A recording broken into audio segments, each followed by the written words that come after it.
tarde, amigos. Começando mais um Ponto a Ponto. Agradecendo a participação de todos vocês da Rede Amigo Espírita, TV FEB, que nos escutam, nos veem todos os domingos. E lembrando que sempre o nosso amigo Carlos está aí no chat da Rede Amigo Espírita, para que vocês possam participar conosco, mandando as suas dúvidas, as suas opiniões, os seus questionamentos, para que você possa participar da nossa conversa, do nosso bate-papo e enriquecer aqui o nosso conteúdo. Hoje recebemos o Vicente Gaioso, né? E a gente vai falar de um assunto que é um tanto denso, né? Que às vezes é difícil de conversar sobre ele, mas que a gente acha de suma importância. Até porque a gente vem vendo, né, Vicente, que o suicídio está sendo uma das principais causas de morte entre os jovens pelo mundo. O Brasil ocupa o 8º lugar. Perfeitamente. Então, assim, é um assunto que é preocupante, que a gente precisa trazer essa discussão e esse esclarecimento para dentro dos nossos lares e dentro do que a gente possa evitar, né? Perfeito. Então, Vicente, seja muito bem-vindo ao nosso programa. Eu que agradeço a oportunidade de conversar com vocês, esse programa Ponto a Ponto, que é mais uma divulgação da nossa doutrina espírita e, como diz Emmanuel, a maior caridade que pode praticar a nossa doutrina é a sua divulgação, seja de qualquer forma, e a forma agora na mídia é importante, a internet conectado com a juventude principalmente, né? Que é um ponto que eu mais me preocupo quanto ao suicídio, porque numa pesquisa de 2013 aumentou 30% aqui no Brasil o número de suicídios entre jovens.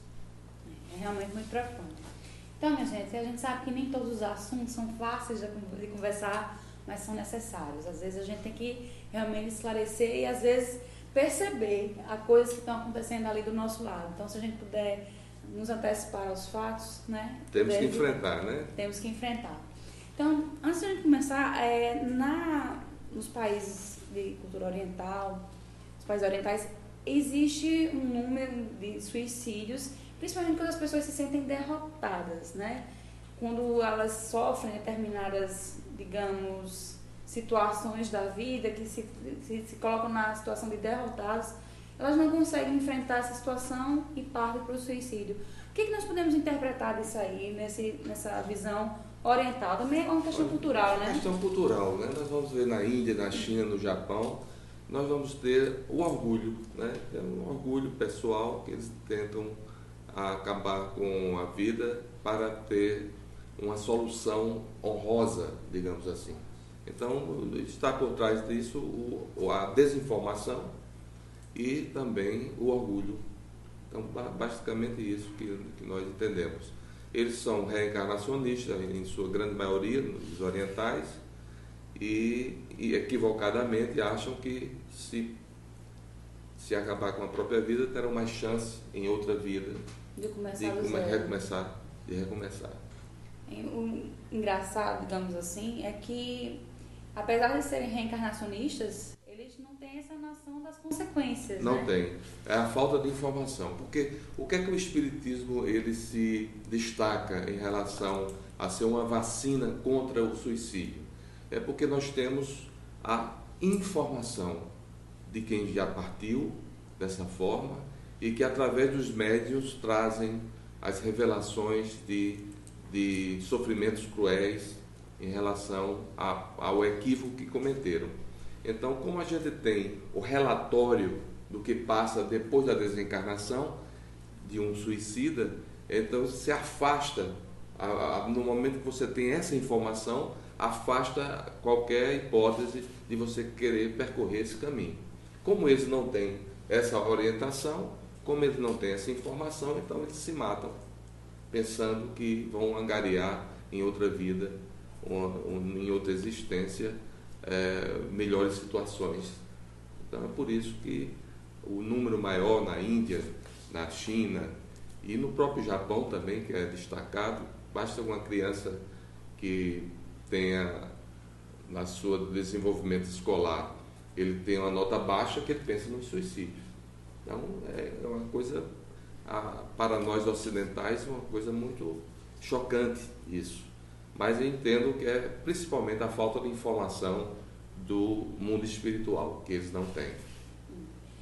Eu também diria que é um pouco lógico, porque por mais que você tenha outra existência, se você não leva com você conhecimento da existência anterior, então o que pode nos garantir que eu não vou cometer os mesmos erros? Exatamente. Né? Exatamente. É uma visão um tanto muito fechada, né? Eles não têm acesso que nós temos com a notícia do mundo de lá, né? Então, como eles não têm esse acesso, eles não têm ainda esse acesso, eles cometem reiteradamente esses equívocos. Infelizmente. A gente comumente lê que após cometer o suicídio, o espírito é conduzido ao Vale dos Suicidas, né? Existe algum parâmetro, alguma forma que a gente possa, digamos, ter pelo menos uma noção de quanto tempo se passa no Vale dos Suicidas até que você consiga de lá sair para outras moradas celestiais? De modo geral, todo suicida vai passar pelo Vale dos Suicidas, chamado assim. Não é um vale geográfico, é um estado de consciência. É um umbral, ele deve passar por muitos sofrimentos, através dos quais ele vai adquirindo a possibilidade de pedir socorro ao Pai Celestial, que não deixa de ajudar ninguém, nem mesmo os suicidas. Então, a gente tem que diferenciar, nesse momento, a forma do suicídio. Se ele tinha consciência de se matar, ou se ele foi levado por uma alta depressão, muitas vezes por tomar remédios alopáticos que levam e induz o sujeito ao suicídio. Então, tudo isso vai ser relativizado. Não vão sofrer todas as crueldades que nós sabemos que a grande maioria tem quando o suicídio é consciente, de passar, por exemplo, a ver o seu próprio cadáver se apodrecendo, cheio de vermes e todo aquele processo que a gente vê naquele livro clássico de Ivone Pereira, que é Memórias de um Suicida. Então, nem todos os suicidas passarão por todas aquelas fases que passou Camilo Castelo Branco naquele livro Memórias de um Suicida. Então, isso vai depender muito do estado de consciência da pessoa. Se ele estava com um estado alterado de consciência ao cometer o suicídio, isso será relativizado, será um atenuante para que ele possa se recuperar. Agora, o tempo que tem para desse sofrimento é mais ou menos o tempo que ele estaria vivendo aqui na Terra, se não tivesse cometido o suicídio. Ou seja, se a pessoa suicidou-se com 50 anos de idade e que estava na sua programação desencarnar aos 80, ele tem 30 anos de sofrimentos para purgar aquele equívoco, aquela sua situação. Então, como você mesmo falou, não é um lugar geograficamente, né? Sim. É um estado da consciência. Então, se você disse que ficaria aproximadamente o restante do tempo que deveria estar na Terra, então a própria consciência que fica ali, que amarra a pessoa ao lugar... No momento em que ele vai ter o aspecto vibracional de pessoas que também tomaram o mesmo rumo. Então, eles vão ficar em cavernas, em trevas, durante algum tempo, que são chamados vales suicidas. É como nós temos, por exemplo, a Legião de Maria. A Legião de Maria, Maria Nazaré, é uma espécie de madrinha dos suicidas. Então, existe um exército de legiões de espíritos do bem que vão socorrer estas criaturas, mas elas não passarão sem as dificuldades. Elas vão ter várias dificuldades até serem amparados por essa legião. Mas nem todo mundo vai passar por todas as etapas, repito, que tem no livro Memória do Suicida. É preciso a gente ter compaixão por essas criaturas que tiveram, muitas vezes, a opção do suicídio por um estado alterado de consciência, através de uma alta depressão, através de remédios, enfim, que eles não têm a verdadeira culpa de terem agido desse modo. Então, nesse sentido, que situações poderiam atenuar ou agravar essas consequências? Olha, atenuar no sentido de que se você tem uma alta depressão, então seria um atenuante. A depressão foi que levou ao suicídio. Então será considerado na lei divina, não é questão de castigo, é uma questão de efeito, ação e reação. Nós vamos ter, nesse momento, a certeza de que as leis divinas serão avaliadas através de que, se ele não teve a opção do livre-arbítrio, da escolha por morrer, e sim estava doente, estava em estado alterado da consciência, ele vai ter sua atenuante. E a agravante será aquele que vai por orgulho, por egoísmo, para mostrar ao outro que deixaria o outro sofrendo se ele morresse, e muitas vezes ele escreve numa carta dizendo que fez isso para deixar que o outro sofresse. Então esse aí terá sim dificuldades muito maiores, serão agravados os seus atos, porque foi uma atitude consciente, foi uma escolha consciente para ir pelo caminho do suicídio. Então, vocês que nos assistem aí, se quiserem mandar suas perguntas, dar suas experiências, compartilhar aqui conosco, já sabem, é só falar com o nosso amigo Carlos, que está aí no chat da Rede Amigo Espírita, que ele passa aqui pra gente. Como você falou, existe o suicídio consciente e o inconsciente. Sim. Então, esse que não é consciente dos seus atos, eu queria que você conceituasse pra gente, para que a gente pudesse entender melhor esse suicídio inconsciente. O consciente é aquele que você tem seu livre-arbítrio, sua liberdade de escolha para cometer o suicídio conscientemente. Você sabe o que está fazendo. E o inconsciente, ele é mais um que chamamos de suicídio indireto. Nós podemos cometer suicídio aos poucos, com os tóxicos, com a bebida alcoólica, com a própria gula, fazendo com que tornemos um diabético alimentar. Então, todos esses são chamados inconscientes. Muitas vezes, nós temos na literatura espírita o exemplo de Nosso Lar, onde André Luiz é advertido como suicida, e ele pergunta, mas eu não cometi suicídio, por que estão me chamando de suicida?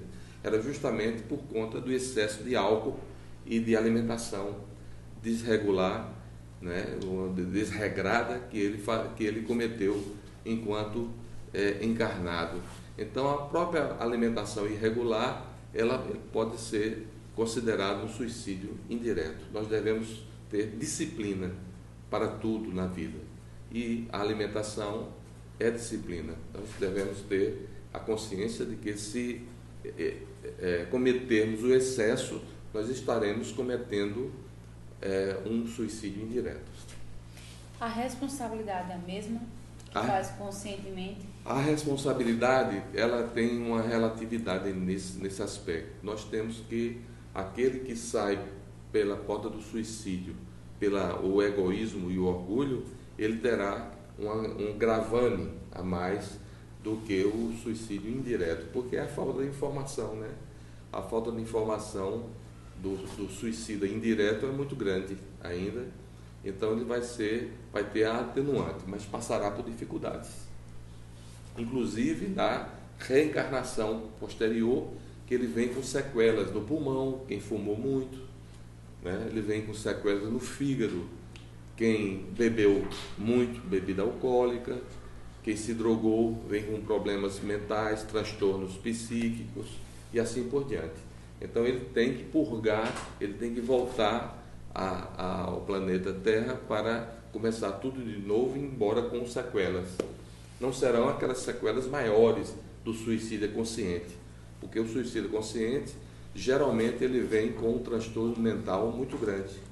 Aquele que deu um tiro no ouvido, se suicidou com um tiro no ouvido, ele vai, regra geral, vir, depois de passar por todas as dificuldades de um suicida consciente nos vales dos suicidas, nós vamos ver que ele vai ter que voltar com sequelas sérias, muitas vezes com transtornos mentais gravíssimos na próxima encarnação, para haver um reajuste com a justiça divina.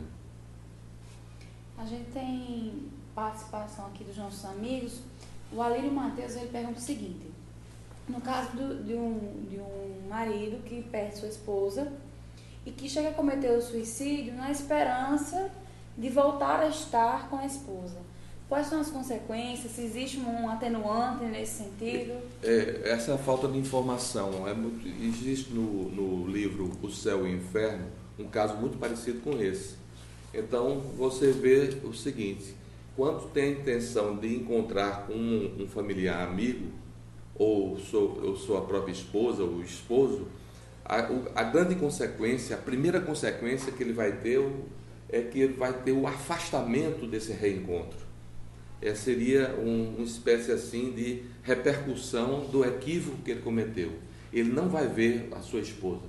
Então será com uma consequência natural e imediata. Ele passará toda a fase de dificuldades sem rever a esposa ou o esposo, porque ele não vai ter absolutamente essa consequência de através da morte que eu vou me provocar, eu vou ter como prêmio alcançar o meu amor, a minha companheira, o meu companheiro.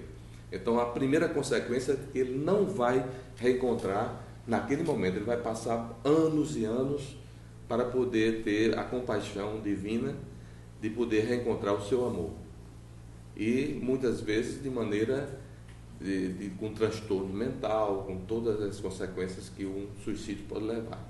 Portanto, não é absolutamente indicado para ninguém querer se matar para se encontrar com o outro, porque a primeira consequência é que não vai se encontrar. É a primeira consequência porque você atentou contra Deus. Deus lhe deu a vida e só Deus pode tirá-la. É considerado um crime maior contra Deus, é o suicídio. Então a gente tem que ter essa informação preciosa para afastar dos nossos pensamentos, porque quando a gente começa a pensar em suicídio, a vibração baixa e a influência dos espíritos que estão vinculados e querer levar você a influenciar através de obsessões para que cometa o suicídio é maior. A probabilidade cresce. Você pensou em suicídio, você baixou a vibração e chamou aqueles espíritos que estão sofrendo e querem que você também sofra. Querem mais um companheiro do seu sofrimento no mundo de lá. Nesse sentido, agora eu fiquei curiosa, porque você falou que quando você, no caso, tem fatores que o influenciam, existe um atenuante, porque você não tomou de própria consciência. No caso de uma pessoa que é obsediada, né, ela está sob a influência de outra pessoa, então, querendo ou não, ela não está em sua plena consciência. Mas, de certa forma, como você mesmo falou, ela baixou o padrão vibratório e permitiu que essa obsessão acontecesse. Perfeito. Então, ela é responsável tanto quanto ou não? Ele é responsável tanto quanto, porque se Jesus pediu para a gente vigiar e orar, para não cair em tentação. Então, esse é um lema para todos nós. Então, a partir daí, nós vamos nos afastando da vibração daqueles que querem o mal, a influenciação do suicídio contra nós. Então, o que nós temos que fazer é que a vigilância e a oração, nós temos a responsabilidade de viver em outra vibração. Então, não vai ser a questão só existe o obsessor se o obsidiado lhe der condições. O obsessor não tem vez, porque o obsessor está numa onda AM e você está em FM se você estiver no Evangelho de Jesus. Então ele não vai estar naquela onda, ele vai ficar em AM. E você, com Jesus vigiando e orando, ficando em FM, você vai ficar livre desses obsessores. Então a sua responsabilidade vai ter, sim, com as suas dificuldades, com alguma atenuante, pode até ter, mas a responsabilidade virá ao seu encalço e você sofrerá, sim, as consequências do suicídio. A outra pergunta aqui é da Thalita, que ela diz o seguinte, quando às vezes se perde um ente querido, né, que algumas pessoas se entregam à depressão, perdem o gosto pela vida, ela diz que é como se fosse um suicídio indireto, né? Você não comete o ato de tirar a sua própria vida, mas ali você deixa de viver, se entrega à depressão. Aí ela pergunta, em alguns casos, chega a desencarnar de fato, né? De tanta tristeza e de alento. Nesse sentido, há atenuantes para esse indivíduo, suas boas obras podem ser consideradas a fim de amenizar o descuido com sua própria vida? Olha, no momento em que uma pessoa querida desencarna e que você entra num estado depressivo, você tem que procurar principalmente a medicina. Você tem que procurar ajuda com a psiquiatria, com a psicologia e com a oração e a vigilância, como falamos. Nós devemos ter, paralelamente, uma ajuda no centro espírita, com águas fluidificadas, com palestras públicas, com livros edificantes. Então você tem um manancial de instrumentos para não cair na questão do suicídio. Você não será desculpa para que você possa praticar o suicídio e se livrar de consequências. Você terá consequências, você é responsável para recuperar-se. Você tem a medicina, você tem o centro espírita, você tem a oração e a vigilância, você tem a vida para viver que Deus lhe deu, então não é desculpa para o suicídio nesses casos. A gente tem uma pergunta aqui, no caso você falou que quando a pessoa comete o suicídio, as consequências muitas vezes vão ser necessárias algumas existências para que você purgue, né? Sim. Se tem uma noção de quantas existências são essas, assim uma só, ou seriam várias, de uma forma paulatina, como seria isso? As informações dos imortais nos falam que as dificuldades que se apresentam no mundo espiritual, no chamado Vale dos Suicidas, que não é geográfico, repito, é nos ambientes suicidas, eles passam por algum tempo passando essas dificuldades no mundo espiritual e vão ter autorização para reencarnar com sequelas. Essas reencarnações vai ter uma relatividade. Não existe uma precisão de dizer tantas encarnações que ele deverá tê-las. Muitas vezes ele vem numa encarnação só como doente mental e morre ancião aqui como doente mental, e ele passou a vida, a existência dele purgando esse suicídio. Então ele tem reajustando com a lei divina. Então aquele certamente não precisará de outras reencarnações para tanto. E outros vão ter que cometer, infelizmente, outro suicídio. Mesmo vindo já como sequelas, ele vem como outros suicídios. Nós temos um exemplo muito significativo do Chico Xavier, que uma criatura chegou sem braços e sem pernas, só tinha o tronco e a cabeça, e era uma criancinha. E então Emmanuel disse a ele que aquela criança veio daquele jeito porque as oportunidades que deram eram um suicida reincidente, e as oportunidades que a espiritualidade deu a ele cometia o suicídio. Então, se desse as pernas, por exemplo, ele corria para um lago e se afogava. Se desse os braços, ele pegava uma faca ou um revólver para se matar. Então ele vinha sem braços e sem pernas. Quer dizer, cada qual tem sua história, cada espírito tem sua individualidade, e é muito relativa o número de vezes que você precisa reencarnar para reajustar com a lei divina. Nós temos outra pergunta aqui, a nossa amiga Priscila Luiza.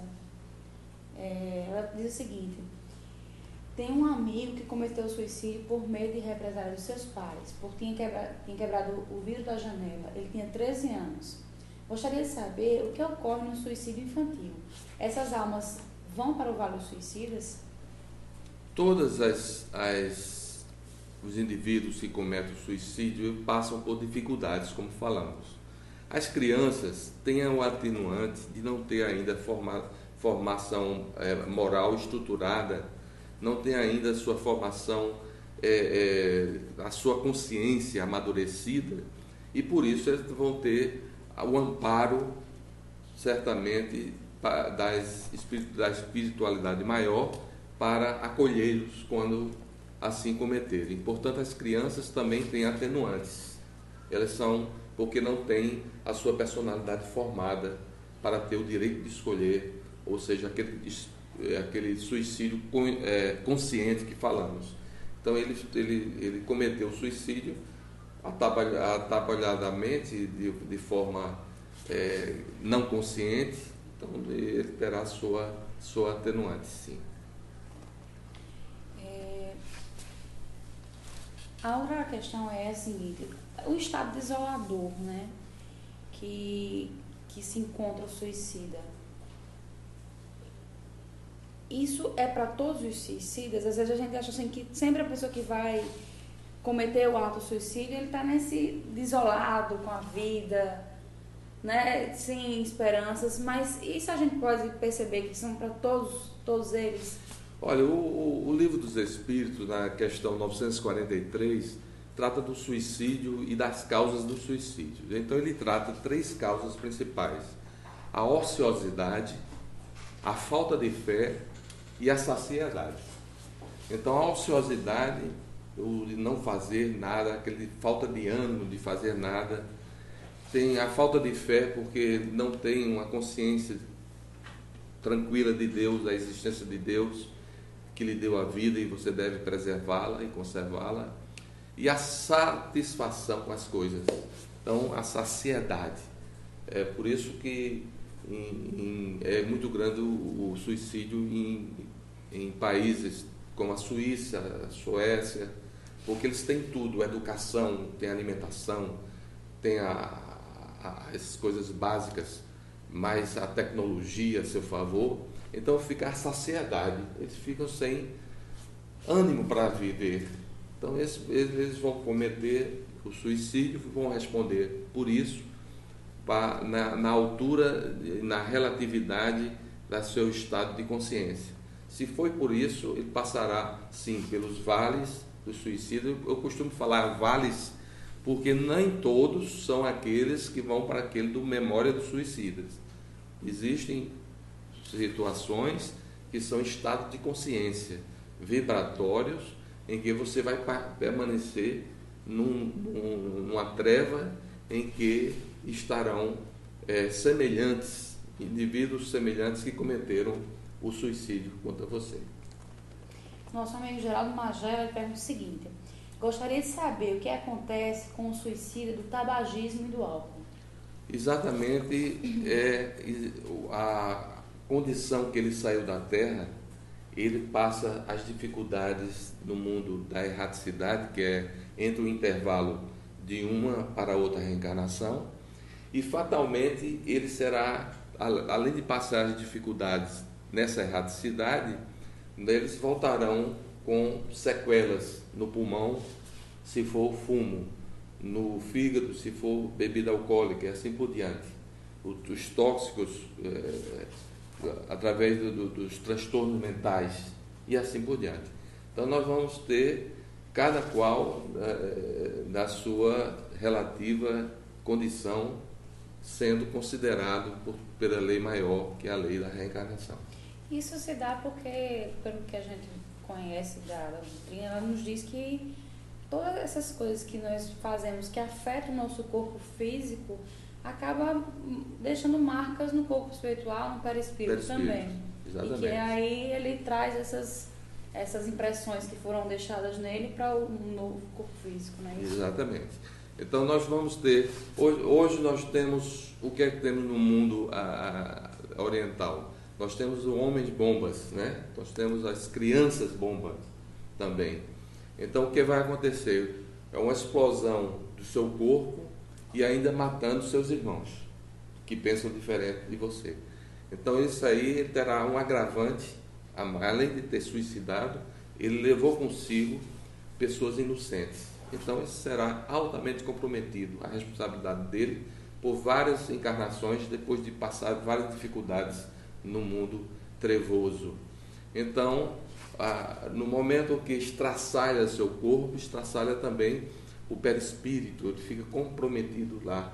Ele passará dores atrozes no mundo maior e serão responsáveis não só pelo próprio suicídio, mas como os homicídios que ele cometeu com aqueles ao seu redor. Temos atenuantes, se for uma criança, como tem acontecido ultimamente, os talibãs e congêneres, eles induzem uma criança de 10, 12 anos, ela não sabe realmente o que está fazendo. Eles estão aproveitando da inocência daquelas crianças para cometer esse absurdo que é a questão do homem-bomba em nome da fé, que eles distorcem. Porque nós sabemos que o Corão não pede isso, o terrorismo. Nós sabemos que é uma interpretação restritiva de radicais islâmicos que, infelizmente, estão promovendo essa desgraça no mundo de dispersão de provas que nós estamos passando. Então, nós temos que ver que o perispírito, ele vai ficar gravado no perispírito a sua memória do que você fez de bom e do que você fez de ruim. Então, se ele terá que reencarnar, o perispírito vai moldar as suas dificuldades de acordo com as ações anteriores que ele cometeu. Por que os espíritos de luz, nossos amigos espirituais, eles não conseguem cessar a dor desses espíritos que se encontram no Vale dos Suicidas? Eles não conseguem ir lá e tirá-los desse estado mental que os aprisiona? Eles não conseguem tirar porque, por uma questão de justiça divina, eles precisam sofrer através da dor para moldar sua consciência, para retornar à sua consciência normal. Se ele tivesse acolhido e consolado a dor daqueles que cometeram conscientemente o suicídio, eles estariam indo de encontro à lei natural, de ação e reação.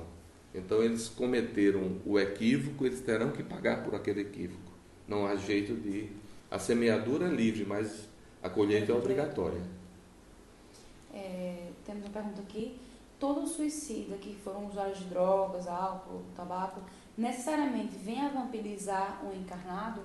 Porque a gente costuma dizer que ninguém fuma sozinho, ninguém bebe sozinho. Tem sempre um irmãozinho espiritual ali usufruindo daqueles fluidos. Depende da vibração daquele que está fumando, está bebendo. Se ele baixa a vibração, ele realmente atrai aqueles que estão, né, no mundo invisível. Nós temos o verdadeiro, como dizia Paulo de Tarso, em Hebreus, nós estamos numa nuvem de testemunhas.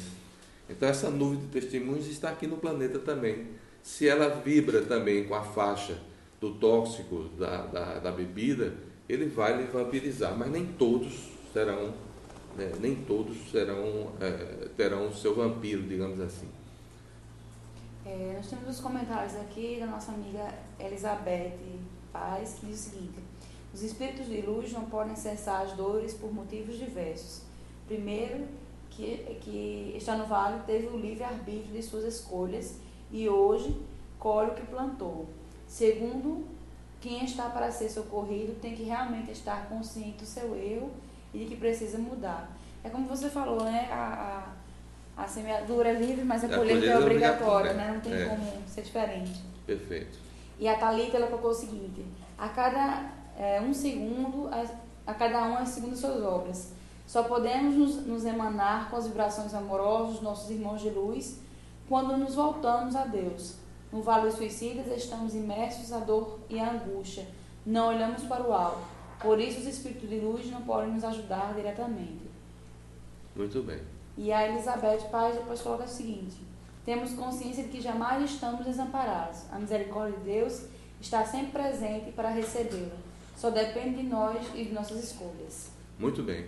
Mas a misericórdia de Deus é infinita, mas nós temos a lei que é superior, a lei natural de Deus, a lei divina e natural, que é a ação e reação.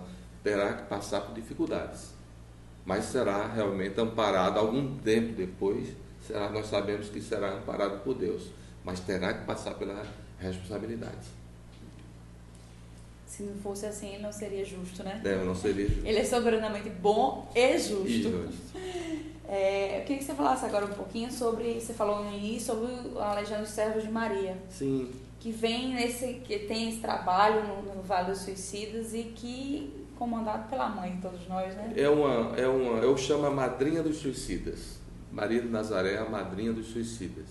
Então, a todos aqui que ficaram, que têm amigos, parentes que desencarnaram, que rezem a Maria de Nazaré com sua legião de servos, que são nada mais, nada menos do que espíritos do bem, que estão com uma missão específica de amparar aquelas criaturas que suicidaram. Então, a legião de servos de Maria é uma legião que veio noticiada em memória do suicida de Ivone Pereira e que sabemos que atuam constantemente nessa linha de amparo e acolhimento aos suicidas. Nosso amigo Celso Marcos, ele pergunta o seguinte: qual o estado do espírito após o suicídio? O estado do espírito é absoluto. As informações dos imortais é que a primeira coisa que acontece com o suicida é que a vida continua. É um impacto. Ele tem um verdadeiro impacto. E depois, em relação à forma do suicídio, nós vamos ver que ele fica tonto, ele fica embaraçado, ele fica sem compreender direito o que está acontecendo. Aos poucos é que ele vai entendendo, então ele fica transtornado. É o primeiro momento, mas o impacto maior é que a vida continua. E ele não tinha essa informação, ou não acreditava nessa informação. Então nós temos que ver que o primeiro impacto é esse, é de que a vida continua, e é de uma maneira muito cruel que os espíritos imortais trazem notícias de que eles vão ver seu próprio corpo se deformando, se putrefando, os vermes comendo. Isso em relação à grande maioria, não será todos. Nós já falamos aqui reiteradamente que existem as atenuantes. Ele também pergunta assim, qual é a diferença entre morte e a desencarnação? Morrer é cessar os condicionamentos médicos, digamos assim, da medicina, considerar o outro morto, cessou a vida. A desencarnação é quando há o desligamento do espírito do corpo.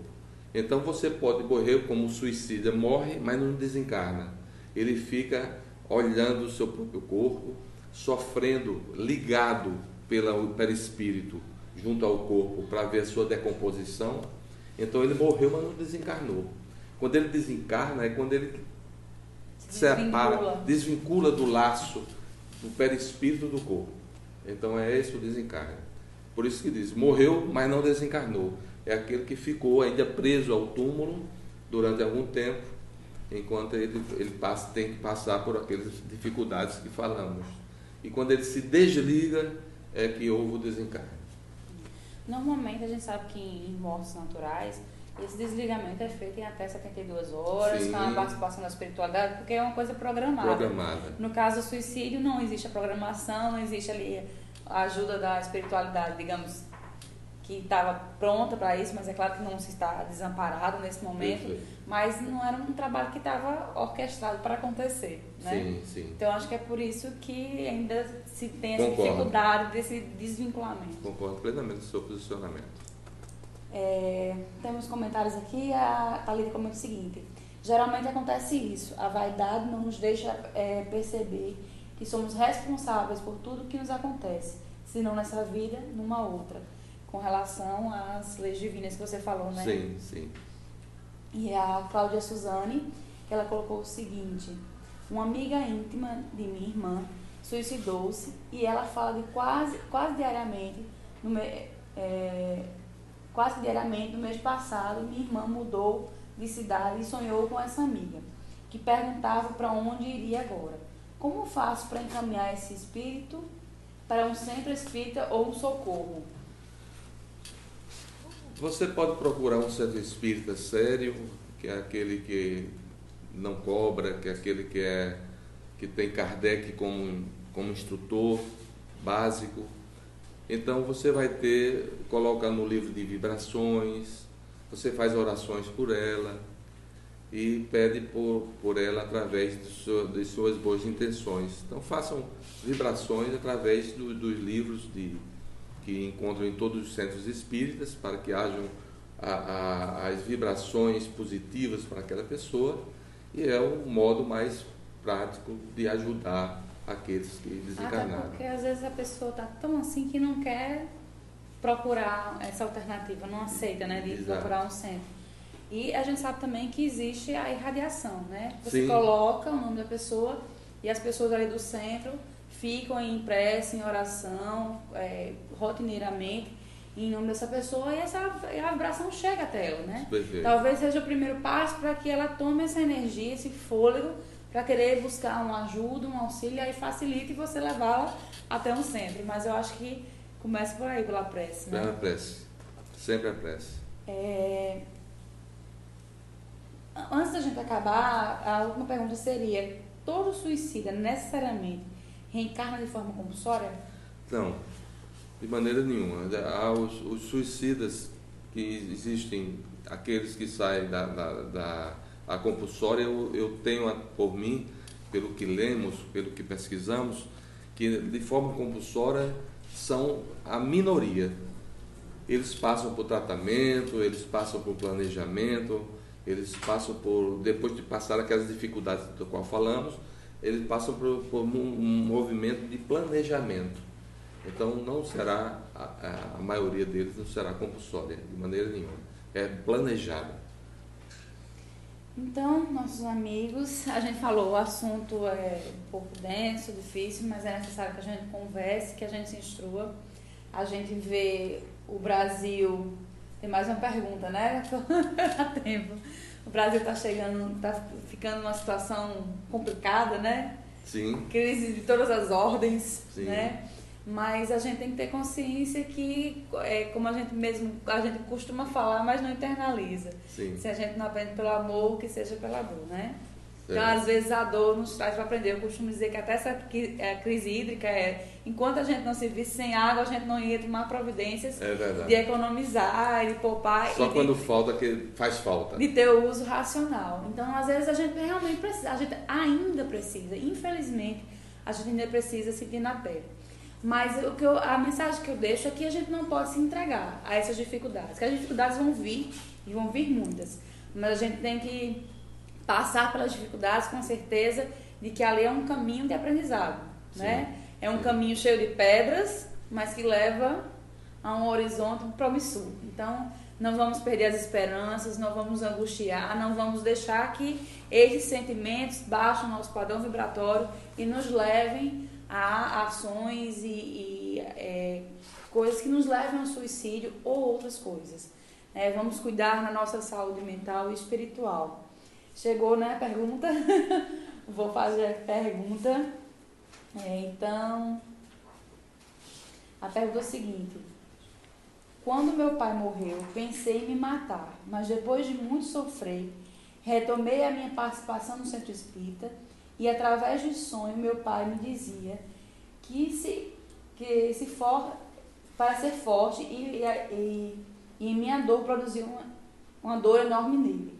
Essa ajuda foi mérito meu ou dele?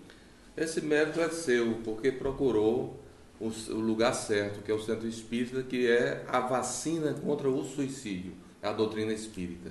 Então você foi influenciada por ele, certamente, pelos irmãos superiores, e lhe intuiu para procurar ajuda no lugar certo. Está de parabéns e continue trabalhando em prol dos outros, em prol dos nossos irmãos. E as perguntas chegam de toda forma, até pelo WhatsApp aqui. Então, a nossa amiga Janaína, lá da Casa do Caminho, na cidade de Souza, ela pergunta o seguinte: no livro Nosso Lar, André Luiz narra a sua falta de conhecimento sobre o suicídio, digamos, involuntário, onde o mesmo não aceitava ser considerado um suicida, que posteriormente nele toma essa consciência. Nesses casos, como o espírito, não esclarecido, toma esta consciência que os prazeres da vida provocam a sua desencarnação.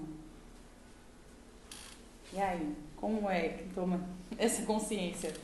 Olha, quando ele desencarna, se for o caso, ele vai saber na erraticidade, através do intervalo entre uma reencarnação e outra, ele vai ter tempo suficiente para se conscientizar daquilo que fez, né, e que está no seu perispírito gravado, e terá a orientação correta, sendo dos seus merecimentos, ele terá um planejamento para a próxima encarnação, envolvendo todas essas informações que o seu perispírito tem gravado. Então ele vai ter a consciência, vai ter tempo suficiente para compreender que estava equivocado. O Geraldo Magela ele perguntou qual o tempo que um espírito suicida fica no vale do suicídio e volta a reencarnar. Você já eu acho que já está respondido. Já, né? Que não tem nada definido. Nada definido. Depende, né, da situação, de como tudo aconteceu. E é aquela diferença dos anos em que ele iria desencarnar naturalmente, se ele suicidou-se com 50 anos e iria desencarnar aos 80, então tem 30 anos aí de dificuldades para ele passar. Mas aí também vai depender dos atenuantes, dos agravantes, e se ele vai clamar para o socorro, né? Exato, vai merecer o merecimento, o socorro, né? Então é muito relativo. Então, deixar nossos abraços para a Thalita, Elizabeth Paes, Cláudia Suzane, Celso Marcos, Geraldo Magela, a Cláudia, pronto, eu acho que mandei beijo para todo mundo, e a Janaína lá de Souza, todo mundo da Casa do Caminho. Então, nossos amigos, espero que a gente tenha conseguido atender as dúvidas. Esse é o nosso segundo programa sobre a temática, então se você quer se informar mais, lá no nosso canal do YouTube, você pode ver o primeiro programa, e esse logo mais vai estar também à disposição para que você possa rever, discutir, procurar com os amigos, né? Como eu disse, é um assunto difícil, mas que a gente tem que conversar, nós temos que enfrentar, a gente não pode se omitir diante das dificuldades, né? Então, mais para que a gente termine o nosso programa de hoje, nós vamos receber uma atração surpresa. Mas antes de apresentar a nossa atração surpresa, eu só queria lembrar vocês, 6 de março, já essa semana, né? Nós já começamos março, no Centro Espírita Viana de Carvalho, às 19h30, sessão de autógrafos do livro Meu Pequeno Evangelho, né? Quem vai estar lá é Luiz Lu Rivas, que é parceiro do Maurício de Souza, da Turma da Mônica, nesse livro. Então você vai lá, compra seu livro, leva a sua criança, autografa, filma, faz tudo, tem direito. Então fica aí o nosso convite para que todos vocês, no dia 6 de março, 19h30, no Centro Espírita Viana de Carvalho. E agora vocês, nossos amigos, que vão fazer música, muita música. Então, grande abraço a todos vocês e fiquem na voz e no som desses maravilhosos.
Eu clamo a ti em oração.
Até domingo que vem, né, gente? Fiquem aí nessa harmonia com a voz dos meninos. Um grande beijo, abraço e até domingo que vem com mais um Ponto a Ponto.